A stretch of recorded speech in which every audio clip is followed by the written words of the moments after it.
Hi guys! Welcome back to my channel! For today's video ay magluluto tayo guys ng fresh pansit. So bago yan guys, pakuluan muna natin yung ating pansit.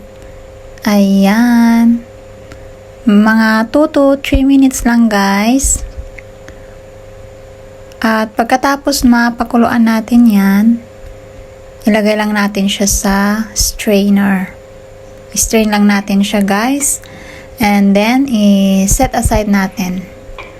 So, ayan, okay na yung ating pansit. Tanggalin na natin siya sa hot water. Ayan guys, lagay natin siya sa strainer. At pagkatapos naman natin yan guys, may strain, i-set aside natin. And then, prepare ulit tayo ng panibagong pan na malinis. Then, lagyan na natin ng oil. Igisa na natin guys dyan yung ating garlic. I-brown lang natin yung garlic ng konti. At pagkatapos guys, ilalagay na rin natin yung ating onion, yung chopped onion natin guys. At igisa natin sila ng medyo brown, golden brown ang color. Ayan guys.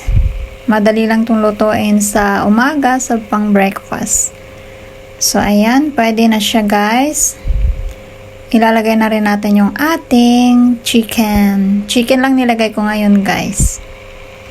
Chicken pansit tayo ngayon. Chicken pansit tayo ngayon. Ayan.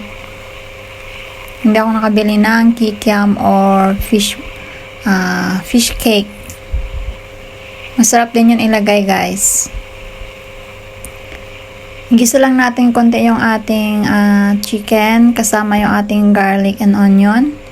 At pagkatapos nyan guys, ilalagay na natin yung ating carrots. Ayan, kasi yung carrots medyo mas matigas siya lutuin kaysa sa ibang veggies. So, unahin muna natin yung carrots ilagay. Ano naman guys, na alam nyo lahat magluto neto.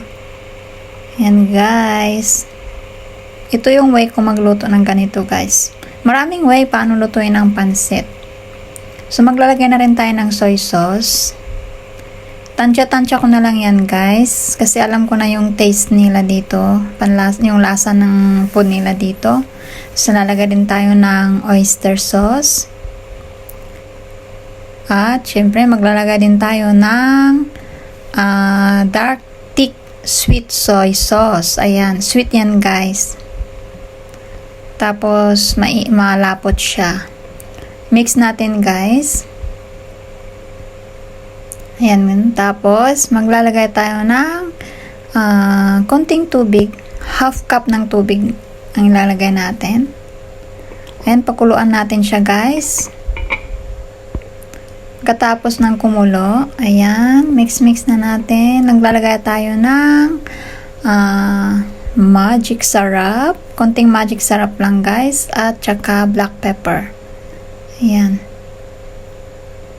Mix natin. At pagkatapos nyan guys, pwede na natin ilagay yung ating napakuluan kanina na pansit. Ayan. I-mix din natin mabuti para ma-absorb ng pansit yung kanyang sahog.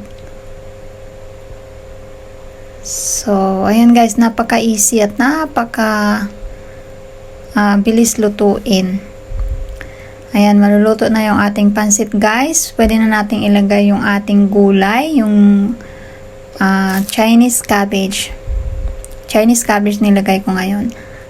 Pwede rin kayo maglagay ng guys, ng repolyo. Depende kung ano yung gusto nyo ilagay, anong meron kayo guys. Ayan, i-mix din natin yung ating gulay sa ating pansit. At malapit na tayo makatapos sa pagluluto guys. Ayan, luto na yung ating pansit. Maglalagay din tayo ng spring onion. Mas masarap kapag may spring onion siya guys. Tasty at saka pampaganda sa ating pansit niluto. Ayan guys, luto na siya. So, transfer na natin sa ating serving plate. Ayan na yung ating pansit guys. Hope you enjoy watching my video. Please do subscribe, like, and share. And click nyo na rin guys ang notification bell para lagi kayong updated sa mga video ko pong i-upload. Thank you for watching, guys. And bye-bye. Have a nice day.